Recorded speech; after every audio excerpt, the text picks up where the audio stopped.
Hello, everyone. Today, out of Nigeria, Osinbajo canvasses data-driven, analytical culture for security intelligence agencies. This is taken from The Guardian. Vice President Yemi Osinbajo says Nigeria's security and intelligence agencies must adopt a culture that is empirical, data-driven, analytical, and defined by forensic rigor.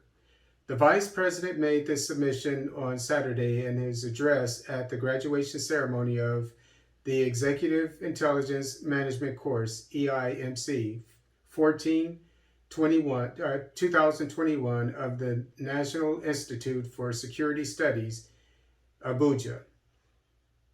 Asimbajo, who was the special guest of honor, said it had become imperative to reinvent the institutional culture of Nigeria's security and intelligence agencies. And it's interesting that I guess it seems that Nigeria really has this,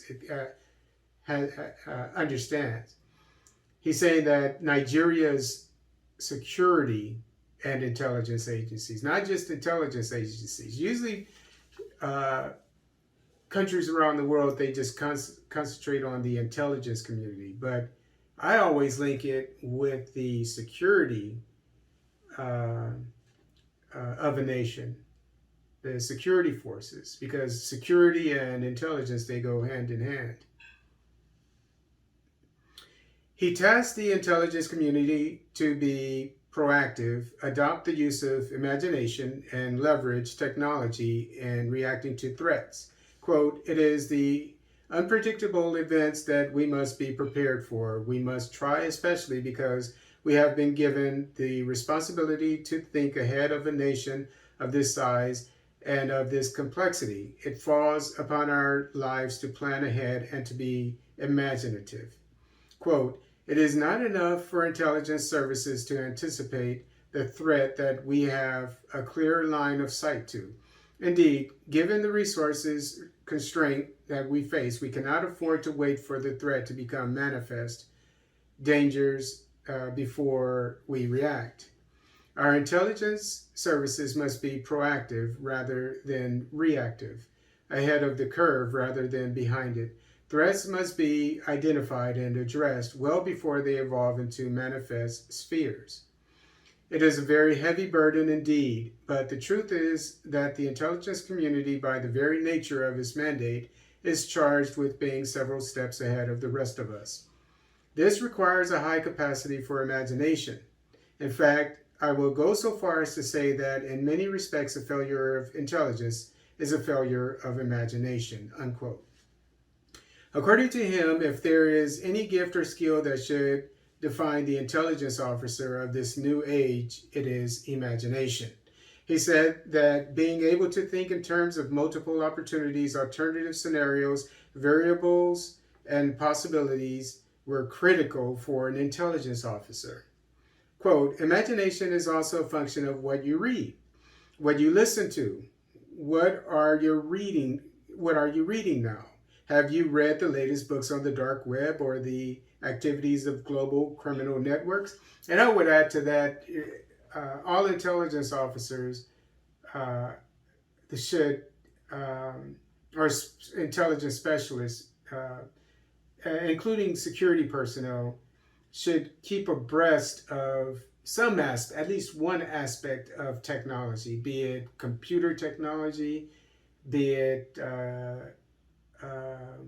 graphic design, be it, I mean, not just technology, but just education, be it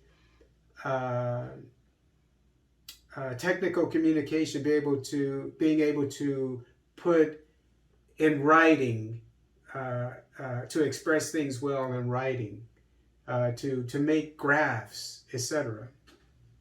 All this stuff, anything that you can contribute, become an expert at it. And this comes from education. It also comes from reading. And he's saying that, to increase your imagination, you have to increase your understanding of what's going on today in the technological age.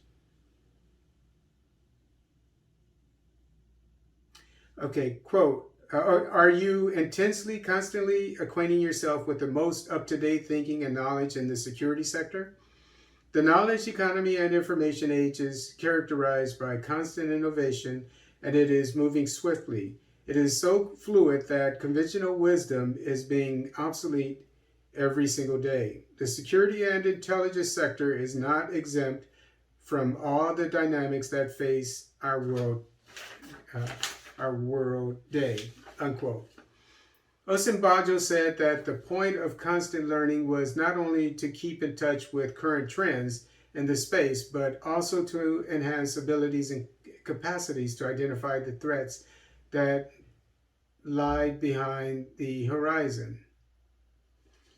Uh, that that lie behind the beyond the horizon, or that lay behind the horizon. Take your pick, but not lied. Anyway, quote, but I must say that perhaps the most critical area is that we must reinvent the institutional culture of our security and intelligence agencies. Our security and intelligence agencies must adopt a culture that is empirical, data-driven, analytical, and defined by forensic rhythm. Let's analyze this. Okay, break this down. Uh, our security and intelligence agencies, in other words, the security of a nation, which is informed by its intelligence, which can predict things or can prevent things, to help law enforcement, etc., security forces from the military to rid the country of threats. These things are needed, according to Asimbajo, Vice President. The intelligence security culture has to be empirical. In other words, based on facts, based on investigation, like science. Empirical comes from science. It's things that are proven. Data driven.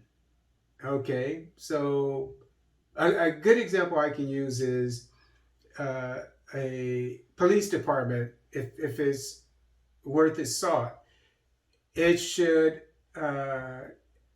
track and record every crime and put it into each crime into a different section, a different category, what time it happened and where it happened, and put it on the map. Okay, that's data driven. That's an example of data driven. Analytical meaning, as he said, you have to have an imagination. It has to be analytical, an imagination. So if you have someone who is very knowledgeable about technology, the internet, security measures with computers, etc., they can help when it comes to analyzing different things, because they have in-depth information, so they can see things. The same thing goes for, as I've been saying, lawyers. I'm not a lawyer, so I wouldn't be able to tell if there's something fishy about something that somebody's doing legally or illegally. I studied accounting for several years when I was out of high school. So, accountants can tell when someone is doing something wrong in a business, that they shouldn't be doing, because they can tell. That's their profession. So these are analytical skills, examples of analytical skills. And there are many, many more. And that's why I said it's good for every intelligence. Okay, in this case, it would be analyst. We're talking about analysts here, not operatives that go around. To be an expert in some field. Defined by forensic rhythm. Okay, forensic, from what I understand, it involves, the law and basically, just things that involve the law, basically. Excuse me. and it's a technical term for basically for law enforcement, but it goes, it has a lot of things involved in it. Above all, we must emphasize interagency collaboration and synergy. This is absolutely important. We are as good as the synergy between all of the agencies, law enforcement agencies of government, security agencies of government. We are as good as that synergy. In other words, all of the agencies, security agencies, the police department in Lagos and Abuja, they should be working together with the security forces in the army, the military, with the Navy, etc., with the intelligence community. They have to all work together.